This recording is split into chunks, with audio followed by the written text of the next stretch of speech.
Olá, sejam bem-vindos a mais um episódio de Caroline's Head. Hoje estamos num mood muito cozy, é domingo, está hoje a sair o episódio anterior e, portanto, eu e a Nola viemos gravar em antecipado o episódio da próxima semana, para que isto fique mais fácil, para que o processo seja todo mais simples.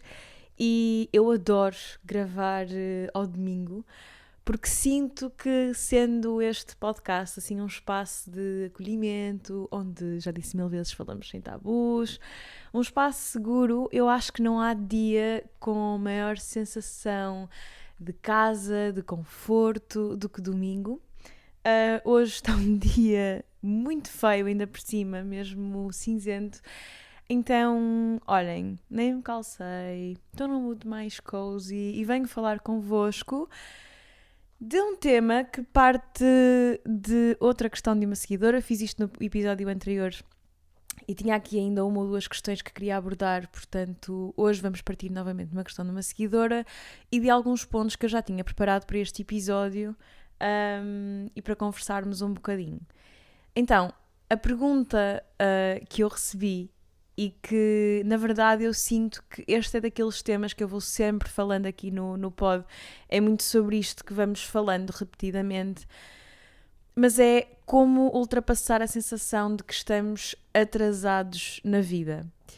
E eu acho que esta década dos 20 aos 30, como eu já disse algumas vezes, é uma década ingrata neste sentido, porque, e principalmente, vou-te sempre a bater, eu acho que as redes sociais neste aspecto têm um papel super importante no sentido de provocarem muitas vezes a sensação de comparação e de que nós nunca conseguimos nada, porque parece quase um mood board de show-off onde vamos ver tudo aquilo que os outros estão a conseguir para nos fazer sentir que nós não conseguimos nada.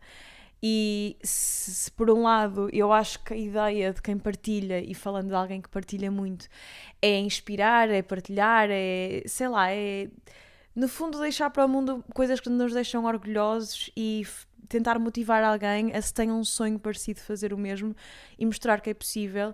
Por outro lado, muitas vezes tem o efeito contrário. E esta sensação, em particular numa década em que eu acho que nós nos tornamos adultos, em que passamos a ter objetivos que na verdade vão moldar a nossa vida daí para a frente, por exemplo, casar, ter filhos, comprar casa. Tudo isto idealmente está montado na década dos 20 aos 30 e, portanto, é-nos cobrado quase pela sociedade que o façamos, por nós, é o que é expectável e, portanto, quando ainda por cima, numa altura em que, eu acho que a nossa geração sofre imenso com isto, nomeadamente, preço de casa, o facto de os ordenados serem miseráveis para o custo de vida que temos atualmente, mesmo que trabalhemos horas e horas e horas e horas sem fim, portanto, acho que juntando-se isto tudo, continua a ser expectável e exigível a uma geração, ou exigido no caso, porque eu acho que não deveria ser exigível, que consiga um conjunto de coisas nesta década que na verdade parecem estar super não ao nosso alcance. E depois eu acho que cada pessoa tem mesmo o seu tempo. Eu acho que na geração dos nossos pais, e se calhar isto é uma perspectiva com a qual a maior parte das pessoas não concorda, mas eu vejo o exemplo dos meus pais. Os meus pais casaram muito cedo, ou a minha mãe particularmente, porque o meu pai era um bocadinho mais velho. E casou, se calhar, porque na altura era o que fazia sentido, porque na altura fazia sentido casar cedo, ter filhos cedo, era uma coisa que ela queria, nasceu naquele ambiente. Provavelmente também o estilo de vida que levava e muita falta de liberdade, porque na altura era assim, se calhar despoltou ou acelerou um bocadinho isso, não querendo, obviamente, esmiuçar a vida dela, mas é um bocadinho a minha perspectiva dessa geração em si, não só do caso da minha mãe, e acho que há pessoas que casaram, sei lá, havia mulheres que nem sequer iam estudar ou que mal acabavam a licenciatura quase estava implícito que tinham que ir casar e ter filhos porque o foco profissional não era esse, e sem dúvida isso nunca foi o caso da minha mãe. Mas partindo para o exemplo que eu tenho, que os meus pais Por exemplo, eu, se não estou em erro, a minha mãe casou com 21 e foi mãe com 24. Era bem mais nova sequer do que eu sou atualmente, não é?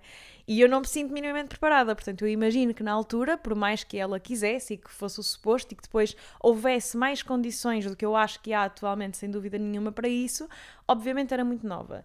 E eu acho que isso, na geração dos nossos pais, culminou em que grande parte das relações, quando começou a ser mais normal o divórcio, as pessoas seguirem a sua vida, serem felizes e bem, isso acabou, eu acho que por revelar que, apesar de se continuar a exigir isso a nossa geração pensa de forma um bocadinho diferente. Viu o que aconteceu com os pais? A maior parte dos pais dos meus amigos são divorciados e não quer dizer que na nossa geração não se separam as pessoas à mesma, não é nada disso.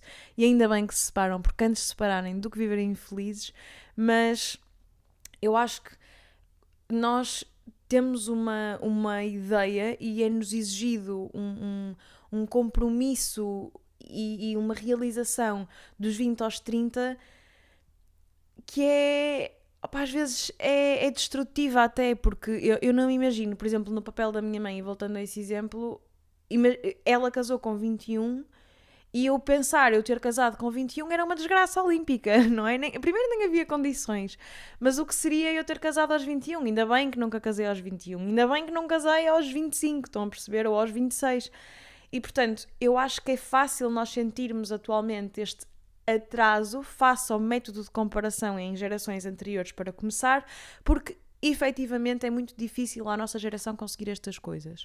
E depois eu acho que entre uns e outros também é uma comparação extremamente ingrata, porque dou-vos um exemplo. Uma das minhas amigas mais próximas vai casar agora e, na verdade, ela até é mais velha que eu, tem 30, 31, Bia, desculpa. Mas pronto, eu até vou ser madrinha de casamento e essas coisas todas. E apesar dela ser mais velha que eu sinto que acabamos por estar todas aqui a sentir que estamos na mesma fase ou estamos em fases comparativas e eu fazer parte desse momento, obviamente, despoleta em mim. E tendo em conta que, como eu já vos disse, eu tinha há um ano e tal atrás todas as condições para atualmente estar prestes a casar, a pensar em comprar casa e ter filhos, essas coisas todas, e faz-me pensar em que ponto da vida é que eu estou, se eu estou atrasada, se eu deveria estar a fazer outra coisa diferente. Mas eu acho que isso é uma comparação super ingrata, porque cada um de nós tem uma vida que corre em velocidades diferentes, houve coisas que aconteceram em momentos diferentes, temos backgrounds diferentes e não faz sentido fazer essa comparação. Por exemplo, a nível de comprar casa, imaginem, há pessoas que têm empregos que lhes permitem, por exemplo, ter bónus gigantescos e acabar por comprar uma casa, ou que acabam por achar um achado, ou que já tinham a herança X ou Y que lhes permitiu depois comprar casa, ou que têm apoio dos pais e outras pessoas que não, ou por isso simplesmente acabaram por conseguir criar condições que lhes permitiram comprar casa e fazer essas opções que não está no nosso timing. E eu acho que está tudo ok com isso, ou seja, há momentos na vida, e eu acho que isto também tem a ver um bocadinho com a projeção que nós fazemos. Por exemplo, obviamente, se me perguntassem com 20 ou 21 anos, ou mesmo há 2 anos, eu a esta altura já tinha casa paga, estava a pensar efetivamente em casar dentro de muito breve, já estaria a programar quando é que teria filhos, portanto, estaria a fazer um conjunto de programações para a frente que hoje em dia, face às minhas condições, eu não posso fazer e está tudo bem com isso. E é normal ser uma década em que redesenhamos muitas coisas. E esta comparação eu acho ingrata porque todas as pessoas têm pontos de partida e opções e oportunidades diferentes. Às vezes, não estou com isto a tirar mérito a quem consegue, não é nada disso. Acho que, obviamente, há pessoas que têm a vida mais facilitada e não podemos ignorar isso. Imaginem, eu tenho a vida muito mais facilitada do que alguém que não teve as mesmas oportunidades de educação do que eu, que viveu num contexto muito mais problemático que o meu e está tudo certo. Também estou muito menos, se calhar, facilitada a ter uma casa, já neste momento estar a ter um estilo de vida porque não tenho ajuda dos meus pais. Por exemplo, se os meus pais me tivessem comprado uma casa, neste momento a minha situação financeira seria completamente diferente e está tudo bem com isso.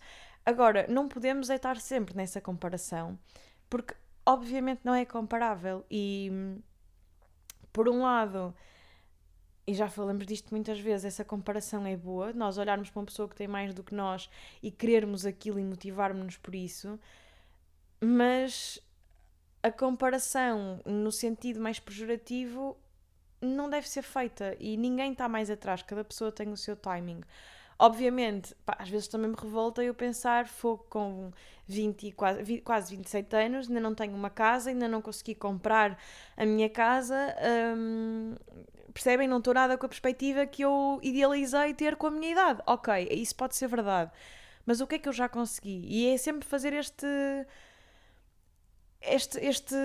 ponto de situação na nossa vida que eu acho que tem de ser feito e acho que temos que aprender a valorizar mais aquilo que já conseguimos, porque podemos ainda não ter conseguido fazer tudo o que queríamos, podemos obviamente estar muito mais longe do que outras pessoas de conseguir X ou Y, mas poça, temos que ser capazes de nos valorizar, de valorizarmos aquilo que conseguimos e perceber que pá, cada pessoa tem o seu timing e no limite podemos é tentar fazer uma análise introspectiva e perceber, ok, eu quero X, Y e Z, o que é que eu tenho que fazer para isto? O que é que realisticamente eu posso fazer? Agora, punir-nos constantemente por uma situação que já nos é externa ou que não conseguimos controlar ou que não estamos a conseguir, independentemente do esforço que estamos a pôr, e em particular, em comparação com os outros, não faz sentido. Não faz sentido nós passarmos a vida a olhar para a nossa vida quase em detrimento da dos outros, no fundo a desvalorizar mais as nossas conquistas do que a dos outros. Podemos inspirar-nos, podemos querer coisas parecidas, podemos tentar lá chegar, mas acho sinceramente que é uma comparação muito injusta e que não faz sentido, ainda que eu também a faça. E acho que tem tudo a ver mesmo com policiarmos a nossa cabeça, policiarmos os nossos pensamentos e tentarmos ter este controlo, porque não estou a dizer com isto que isto não me passa pela cabeça, nem estou a dizer com isto que isto não acontece comigo porque eu tenho uma fórmula mágica e estou sempre super segura de mim. Não é nada disso, muito pelo contrário. Mas acho que temos mesmo que valorizar aquilo que temos e sermos capazes de apreciar o momento em que estamos. Depois, outro tema que me pediram e que vai a todo o tema que eu já tinha, na verdade, programado para falar neste episódio é uma seguidora que me pede para partilhar mais a minha vida na consultora onde eu trabalho e partilhar mais aquilo que eu faço no dia a dia. E sobre isto eu sinto sempre, e particularmente para quem é novo aqui, eu trabalho numa Big Four, não vou dizer aonde, mas é fácil lá chegar e eu já partilhei várias coisas, portanto só não vou dizer o nome por razões óbvias, não é? Acho que tem que haver a separação, que é difícil haver, mas eu trabalho numa Big Four e eu sei que isso é um tema de curiosidade. Sou consultora fiscal a full-time e depois tenho o meu trabalho aqui no digital. Eu já tinha começado com o digital muito antes de trabalhar na consultora, é uma coisa que eu gosto de fazer, mas o boom maior foi no final do meu mestrado, pós-Covid, e foi mesmo a altura muito próxima de eu começar a trabalhar. E sei que há sempre esta curiosidade, porque eu própria, quando comecei a trabalhar na área que trabalho, tinha curiosidade e não percebia o que é que alguém com esta vida faz, nem com a minha profissão, e depois sinto que também é sempre um ponto de curiosidade, porque a maior parte das influencers faz tudo isto a full time, do digital, e depois não tem outro tipo de trabalhos que eu acho que acaba por ser relatable para quem está desse lado e tem uma profissão normal. Mas uma coisa que eu sinto é que tenho duas vidas distintas em virtude disto, ou seja, eu tenho a Carolina, a consultora fiscal, que tem um trabalho das 9 às horas que for, e lá eu sou uma pessoa diferente, sou uma pessoa mais séria, naturalmente, não é? Tenho um trabalho muito exigente, trabalho muitas horas, é um trabalho muito competitivo, é um trabalho que exige muita aprendizagem constante e uma disponibilidade total para aquilo, e na verdade, ser consultora fiscal é a minha prioridade, e é a minha prioridade porque, apesar de me dar imensas dores de cabeça e muitas vezes me apetecer desistir por exaustão, eu adoro aquilo que faço, acho que me estimula imenso, puxa-me imenso pela cabeça, dá-me um trabalhão, mas mantém-me ativa. Eu adoro, eu sou uma pessoa muito ativa, sou uma pessoa que gosta muito de estudar, adoro trabalhar, e não vou dizer que não, porque senão não tinha depois toda outra estrutura para montar. Eu gosto de trabalhar, obviamente. preferia ser herdeira e ter ficado numa espreguiçadeira o dia inteiro a apanhar banhos de sol, mas não sendo possível, eu gosto muito daquilo que faço. Agora, depois também adoro todo este lado criativo, mais easygoing, partilhar, falar, adoro o digital, adoro as coisas boas que o digital tem e, portanto, sinto muitas vezes que tenho duas vidas distintas. E uma das razões é precisamente porque, sendo o meu trabalho um trabalho corporativo tendencialmente mais conservador, apesar de que eu acho que hoje em dia as consultoras estão muito mais abertas a este tipo de coisas e há imensa gente a fazer coisas no digital, também acho que era um bocadinho inevitável, ou na rádio, ou seja o que for, portanto, acho que dependendo da forma como fazemos as coisas, tudo pode ser feito, pelo menos a mim nunca me tentaram proibir de nada, muito pelo contrário, mas acho que tem que haver uma separação, porque obviamente há contextos em que eu represento a minha empresa, é público, eu trabalho nessa empresa, basta abrir um LinkedIn ou basta um cliente ter Instagram e ter-lhe passado, portanto isto tudo é possível e portanto, naturalmente há coisas com as quais eu tenho que ter cuidado.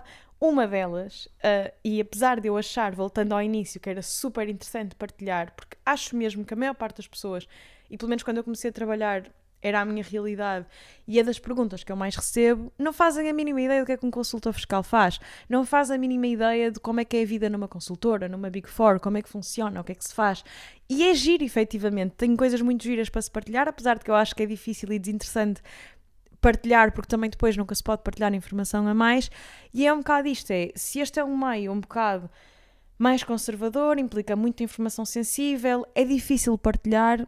Eu, por um lado, também não tenho esse interesse, porque eu não quero descredibilizar-me, não quero confundir as coisas, nem quero fazer uma asneira que depois me traga problemas na empresa, percebem? E é difícil porque é um meio corporativo e, portanto, eu quero muitas vezes partilhar coisas e acho que seria interessante, porque mesmo até, sinceramente, na perspectiva da empresa, acho que hoje em dia começa a haver mais, mas pelo menos na altura em que eu entrei, a maior parte dos meus amigos também não sabiam o que era ser consultor fiscal e não havia assim tanta gente que quisesse ser consultor fiscal. Basicamente candidatavam-se para uma Big Four e depois pela alocação iam lá ter por acaso, mas nem queriam exatamente ser aquilo. Eu por acaso no meu caso sabia o que é que queria ser, ainda que não percebesse exatamente o que é que se fazia, mas andei a pesquisar, andei a falar com pessoas para tentar perceber e na altura quis ser consultora fiscal. Mas, ou seja, eu acho que até era uma coisa positiva para a empresa, para atrair pessoas. Mas, obviamente, não faz sentido, não é? E, portanto, eu sinto que tem que haver esta separação e às vezes sinto mesmo que vivo duas vidas. Então, no verão, que é quando para mim há mais eventos, foi super engraçado porque houve um dos dias... aliás, acho que houve uma semana em que isto aconteceu 2 ou 3 vezes, mas há um dos dias que me marca um bocadinho, que é o dia do evento da Calzedonia, em que eu fui ao lançamento da coleção de verão, e basicamente estive o dia inteiro num evento da empresa, saio às 6 da tarde, venho a casa a correr, passear a Nola, dar-lhe de comer e estar um bocadinho com ela, visto-me, e antes das 7 estou a ir para o outro lado, para a Costa da Caparica, para estar num evento como influencer. Portanto, às vezes sinto que tenho estas duas vidas. Ou às vezes quando encontro seguidoras na rua e estou com amigas ou com colegas, é engraçado isso acontecer. Ou quando, por exemplo, quando comecei a trabalhar na consultora e percebi que havia colegas minhas de equipa, nomeadamente uma das minhas amigas mais próximas atualmente, a Catarina, que era a minha seguidora. E, portanto, isso é giro. Mas ao mesmo tempo faz-me sentir que vivo duas vidas diferentes e faz-me ter que ter cuidado com tudo o que eu digo e com aquilo que eu faço, porque estou a representar sempre uma empresa, mesmo em momentos em que não estou sempre. Não sei se isto faz sentido, mas obviamente estando na net, o meu ver estando na net vai estar para sempre e portanto esse é um cuidado que eu sinto que tenho de ter. E depois por outro lado eu sinto que isto também tem que se aplicar à minha vida privada, porque eu já partilhei também aqui, a minha ex-relação foi uma relação durante algum tempo muito pública, eu partilhava muitas coisas. Aliás, quando eu dei o boom no Instagram, foi exatamente na altura do Covid em que eu passei a viver com essa pessoa e, portanto, partilhava muito o meu dia-a-dia e partilhava muito essa pessoa. E isso, quando foi o término da nossa relação, apesar de, como vos disse, eu nunca ter recebido particularmente hate ou nada desse género, havia muitas perguntas e as pessoas acompanham, portanto depois também se preocupam ou têm curiosidade ou o que for e acabam por muitas vezes, mesmo sem querer, serem muito incisivas sobre assuntos que são delicados. E o que eu senti no fim da minha ex-relação, e porque foi uma coisa muito dramática, não é? Foi que, além de eu não saber quem é que eu era, o que é que eu ia fazer e como é que eu ia lidar com o facto de ter sido enganada durante 4 anos, ainda tinha de dizer coisas e tinha perguntas e pessoas a perguntarem-me o que é que ia acontecer quando eu ainda nem sabia. Eu estava a gerir tudo e não estava mesmo numa boa fase e não estava a conseguir lidar com tudo o que tinha na minha vida. E, portanto, sinto que hoje em dia não quero isso para mim. Não quero que um dia que a minha relação termine, que eu espero que não termine, mas não quero que um dia, se isso acontecer, vá ser bombardeada outra vez de perguntas, de informação. Tipo, vocês terem ideia, há 1 ano e meio atrás eu recebi mensagens a dizer: olha, esta pessoa está não sei onde a jantar com não sei quem, não estás com ela já? Tipo, coisas desse género, estão a perceber? Ou, esta pessoa não aparece, então o que é que se passa? O que é que aconteceu? Acabaram? Não dás uma resposta? Isto é tão mau, é tão triste, percebem? Ou, tínhamos saudades de quando o não sei quê aparecia sempre e temos saudades de vos ver juntos. Epá, não quero receber isso, percebem? Eu sei que vai sempre haver alguma pergunta ou outra e assim, se eu não tivesse capaz de lidar com isso, também não estava nas redes sociais, porque acho que é inerente a nós sermos figuras públicas, digamos assim, ou termos uma vida mais pública. Mas quer dizer, há certo tipo de perguntas que eu, sabendo que posso evitar, também não vou abrir essa porta. Portanto, não quero abrir muito essa porta, ainda que queira partilhar porque faz parte da minha vida, tem momentos muito felizes e se eu partilho tudo, acho que faz sentido abrir alguma parte da minha vida privada, mas com contenção. E depois também porque, no caso, a pessoa com quem eu estou é uma pessoa que nem sequer liga nenhuma às redes sociais, tem tipo uma foto no Instagram e depois agora outra porque eu lhe tirei, quase o obriguei a pôr, porque estava muito gira. Mas seja uma pessoa que não liga nada a isso e que, muito pelo contrário, nem sequer quer ter essa visibilidade. Portanto, não se importa de vez em quando aparecer, com cuidado, não expõe a cara dele mesmo ali para jogo, ou se exponho, já pus, ninguém percebeu o que era. Mas acho que é ter algum cuidado, porque temos de perceber que as pessoas com quem estamos também têm direito a ter uma vida mais privada e não querer aparecer. Não temos que querer todos o mesmo. E no meu caso, se eu tiver, imaginem, 20 e tal mil pessoas a verem todos os dias o meu perfil, parece que é pouco. E é para o mercado digital, mas são muitas pessoas. E a pessoa que está comigo, ou mesmo as minhas amigas, têm direito a querer viver uma vida fora disso. E além disso, por outro lado, eu acho que também me faz bem viver essa vida, alimentar essa vida e estar focada nessa vida sem estar preocupada com o Instagram. E foi mesmo uma coisa que eu passei a fazer. E além de eu trabalho muito com o Instagram, mas eu consumo muito pouco, porque também sinto que senão estou sempre a trabalhar, além de todo o tema da comparação e coisas que já falei por aqui, e de eu achar que é um lado tóxico nas redes sociais, também é um bocadinho, porque senão imaginem, eu estou quase todos os dias a produzir conteúdo, depois estou a editar, depois estou a publicar, depois estou a ver estatísticas, depois a agência não sei o quê pede-me esta estatística, depois estou a responder com orçamentos, depois estou a responder a marcas, depois patatá. E se eu além disso não estiver sempre no Instagram, eu não faço mais nada se não passar o dia inteiro agarrado ao telemóvel nas horas que não estou na consultora, porque depois estou 9 ou 10 horas na consultora a trabalhar o dia inteiro. Portanto, depois não tenho espaço para a minha vida. E uma coisa que eu passei a preocupar-me muito com foi efetivamente dar esse tempo às pessoas que estão comigo e a mim, às vezes, tempo mesmo para nem sequer fazer nada, se não me apetecer fazer, e estar full desligada. E portanto, eu acho mesmo importante. E acho que muitas vezes o facto de viver a vida só nessa bolha nos alimenta para tudo. E acho que é mesmo super importante. Além de que eu acho que nada, não há esse lado interessante, nem há nada. Acho que não nos alimentamos mesmo para fazer este trabalho se não tivermos a nossa vida fora daqui. Portanto, é uma coisa com a qual eu tenho tido muito cuidado e que faço mesmo questão. Eu estou muito tempo fora das redes, por isso é que muitas vezes não vejo mensagens, não estou cá, porque senão eu não faço mais nada. E além disso, como já vos disse, eu sinto-me muito overwhelmed, às vezes a lidar com muitas pessoas ao mesmo tempo e preciso do meu espaço mental sem nada a acontecer, porque senão dou em louca. E depois, agora, ligando, e acho que assim para o último tema, os 2 temas centrais deste episódio, eu acho que para quem tem uma vida, e eu tenho mesmo sentido muito isto, imaginem, eu tenho o meu trabalho normal e tenho o trabalho com as redes sociais. E muitas vezes, quando as marcas me convidam para ir a eventos ou para estar em momentos de celebração de marcas, é sempre quando eu estou a trabalhar. E, obviamente, neste mercado digital, grande parte do crescimento é potenciado por aparecer, por nos relacionarmos com pessoas que estão no mercado, por estarmos em eventos, por sermos chamados por marcas, e depois isso tudo acaba por alavancar o trabalho por aqui. E o que eu sinto é que, obviamente, eu não vou não trabalhar para a consultora porque há um evento da marca X às 10 da tarde, às 10 da manhã. Percebem? Tipo, não é possível isso acontecer. Eu tenho que ter prioridade, a prioridade é aquilo que me põe a comidinha na mesa, que é o trabalho na consultora. E, portanto, eu sinto que muitas vezes sou obrigada a dizer que não e a não estar em coisas que eu queria estar e que sei que outras pessoas no mercado estão e que me fazem ter essa comparação. E que me fazem sentir muitas vezes o quê? Que eu estou a ficar para trás porque não consigo exponenciar muitas vezes o meu crescimento e a minha relação com certas marcas porque não consigo lá estar.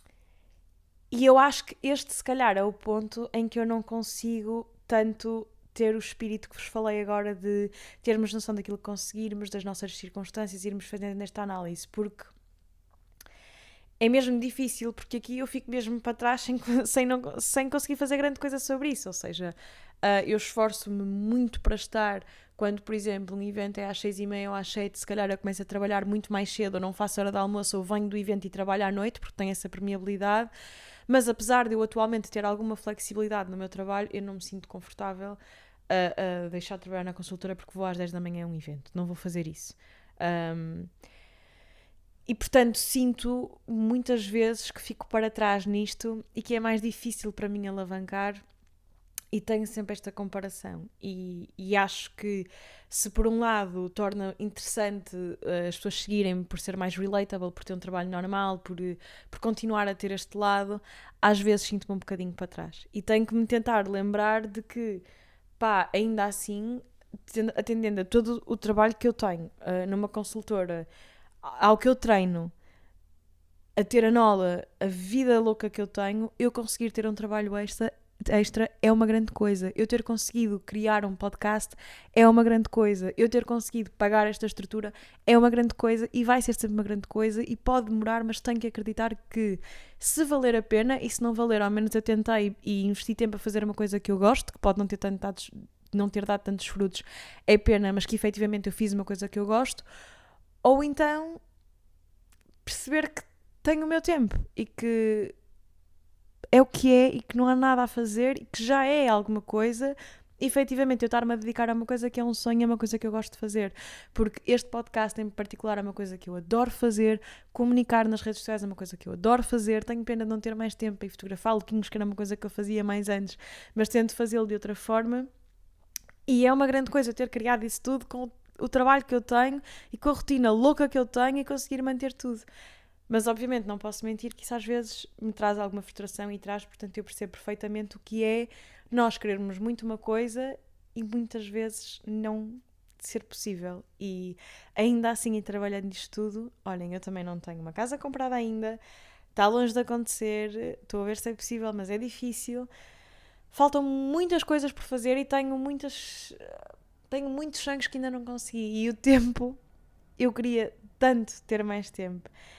E nesta onda toda deste episódio, eu vou ver se encontro o link para deixar aqui. O João mostrou-me até acho que foi ontem, um vídeo que é basicamente alguém que diz que na vida temos que apreciar o lugar onde estamos e que é difícil termos, ou impossível termos tudo. Quem tem dinheiro só queria ter tempo para ter férias e para usufruir do tempo. Quem tem tempo não tem o dinheiro que queria. Quem tem fama só queria um bocadinho de privacidade. Quem tem privacidade espera ser reconhecido e ter fama. Quem está casado só quer o divórcio e quem está sozinho só quer alguém com quem dividir a vida. Quem passa a vida a viajar sonha por ter uma rotina. Quem tem uma rotina passa a vida a sonhar e a achar que só era feliz a viajar. E portanto tudo nos mostra que é difícil apreciarmos onde estamos, é mais fácil achar que a erva é mais, a relva é mais verde no jardim do vizinho, ou que a galinha do vizinho é melhor que a nossa, não é? Como nós dizemos cá. E é sempre fácil nós acharmos que o que os outros têm é que o que os outros têm é que é fácil, que se tivéssemos o que aquela pessoa tem é que nos fazia feliz. E na verdade, eu acho que há sempre qualquer coisa que falta. É difícil na vida termos tudo. E é bom aproveitarmos onde estamos, porque se calhar daqui a 2 ou 3 anos temos dinheiro, mas não temos o tempo. Daqui a 2 ou 3 anos temos o tempo e o dinheiro, mas não temos a saúde.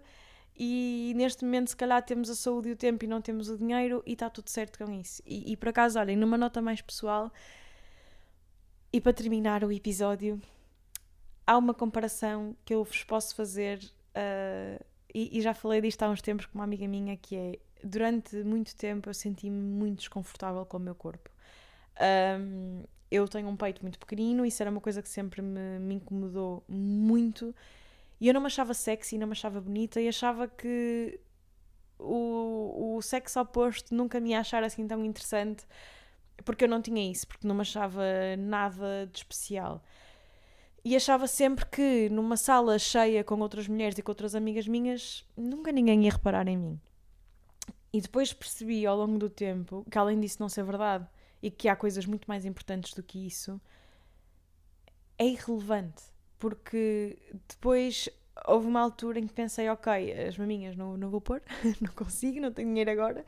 Portanto, se eu conseguisse a barriga X, é que eu era feliz. Consegui essa barriga, fiquei magríssima, fiquei infeliz. Quando consegui o corpo que eu achava que era o corpo que eu queria, perdi a saúde, e só consegui isso porque estava infeliz e fiquei com um problema de saúde. Depois restabeleci a saúde e engordei mais um bocadinho do que queria, e não estava exatamente tão seca. Agora falta-me ficar 100% seca como eu quero, mas já estou com o corpo melhor, mas ainda não estou no ponto onde estava. Mas se calhar há um ano, se me dissessem que eu ia estar com este corpo agora, eu achava que agora é que ia estar feliz. Se notarem aqui uma diferençazinha no plano, peço desculpa, mas tivemos aqui um problema técnico que eu só não percebi quando acabei de gravar o episódio, então perdemos aqui literalmente os últimos 3 ou 4 minutos do episódio.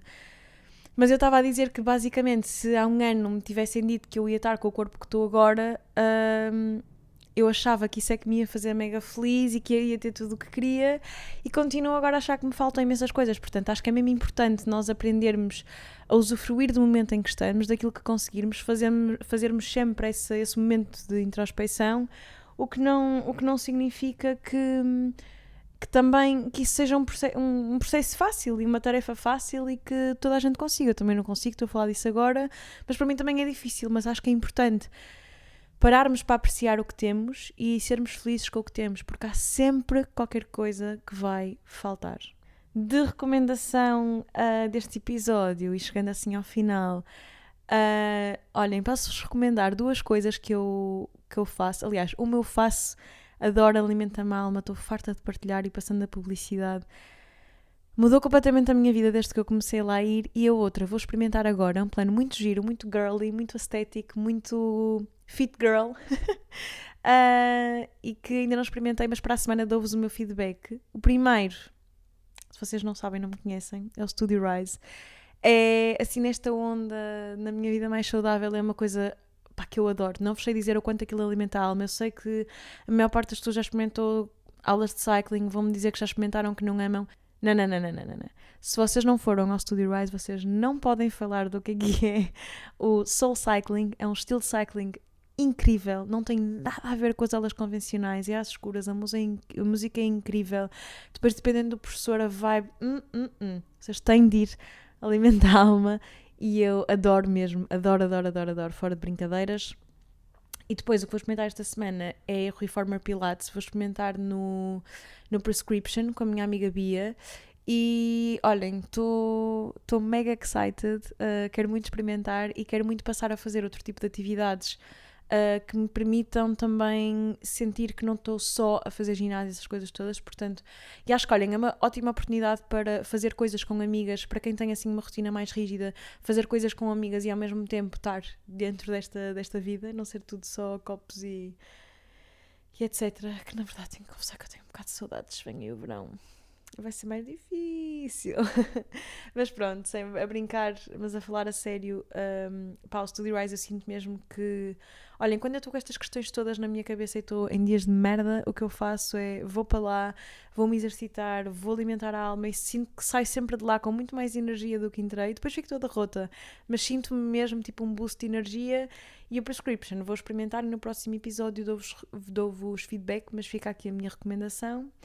E é isto, chegamos ao fim deste episódio. Espero que tenham gostado. Espero ver-vos no próximo episódio, no próximo domingo.